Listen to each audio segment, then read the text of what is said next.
Hey y'all, we're going to learn another minor scale today. Now, we have been through the natural major, which is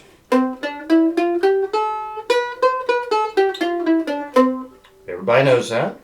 Last week or week before last, I guess, we went over the natural minor, which lowers three of those pitches.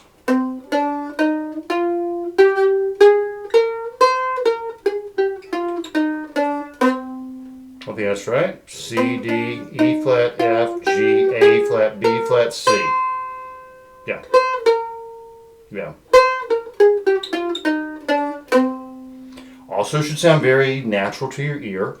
We only altered a couple of tones to turn a major scale into a minor scale.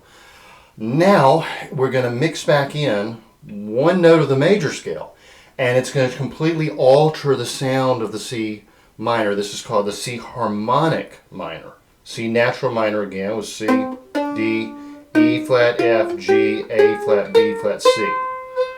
This time we're going to move the B to a B natural, as it would be in the natural scale. We go from to here. You can already hear it. Just added some tension to the music, right? It wants to go right there. This is the way this sounds. Very popular scale in early jazz.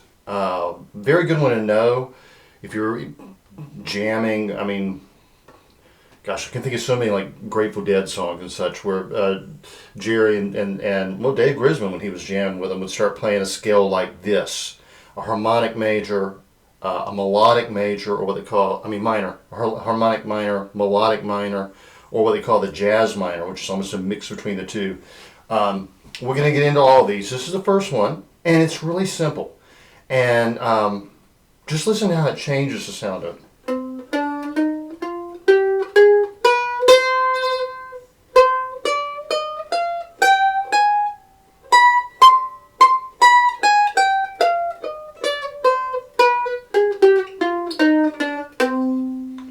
Weird, huh?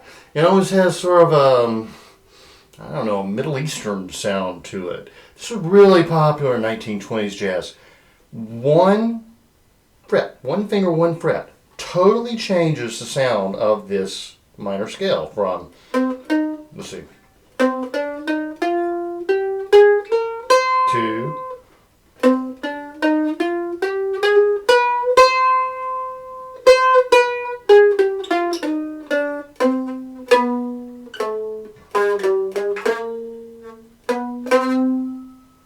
yeah, it's just totally different.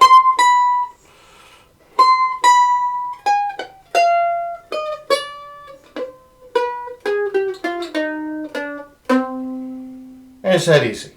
So what we're doing, and we will do this with scales and modes, remember we always start with our foundational principle of there are no wrong notes, because in the chromatic scale, all those notes work. When we break it down to a major scale, we're just playing essentially 7 of those notes and then up to the next C. So think of it A. When we play in the natural minor, we also play 7 notes, but we shift a couple back just a little bit. And now when we play the harmonic minor, we just moved one of these up. Oops. And this all sounds so very different, right? But there's still just notes from the basic 12 notes of the chromatic scale, which is every note on the neck, beginning and ending with C. So this is just adds to your tonal palette. If you were jamming, you're playing a song, and instead of going, you go, you could be playing over, say, a minor 7 chord. Heck, because this B goes to C, that's in the natural major, you could be playing over a major chord and then just grab a flat note to color it.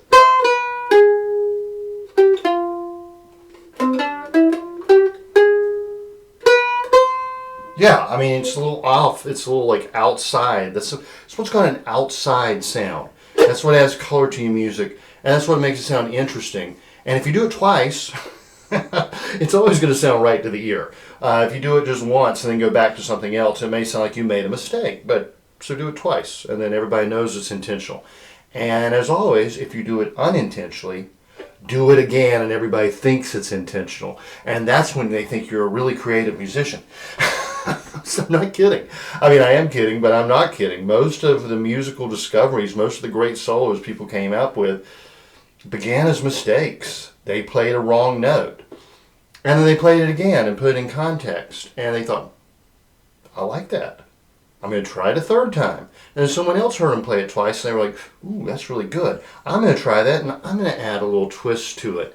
And that's how music develops. That's how we go from very basic, like old-time melodies into more bluesy tones, or we go into like more bright, jazzy tones, or rock type music, maybe a little rough. Maybe you leave the third out, and you're just playing the C and the G. That's basically a power chord. Well, what happened? How'd somebody get that? Well, at some point they forgot to put the E in there. They just played the C and the G.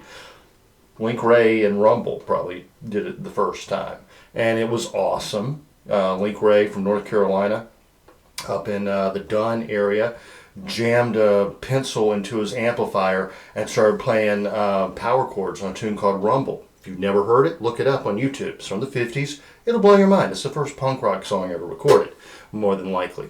You could say, well, there was a guy in Memphis, his name won't come to me right now. He was called the King of the Juvenile Delinquents or something.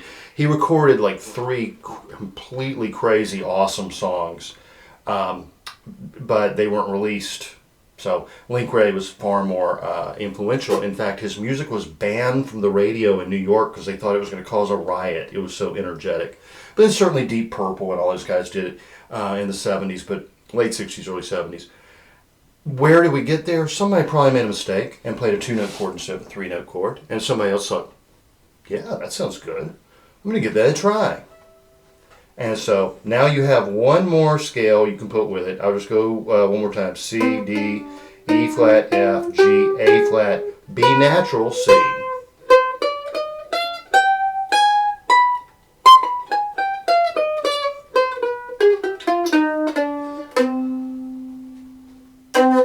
Go listen to an old jazz song like the Sheik of Araby.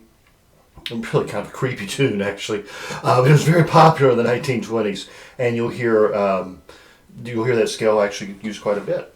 So anyway, y'all, talk to you next time. Enjoy that scale. Remember, it just gives you one more little bit of tone you can add to that tonal palette when you're thinking or improvising without even thinking, and you're just playing what sounds good to your ear. And if you play that note instead of that note, you know where to go next, so you can put it in context. Always very, very important.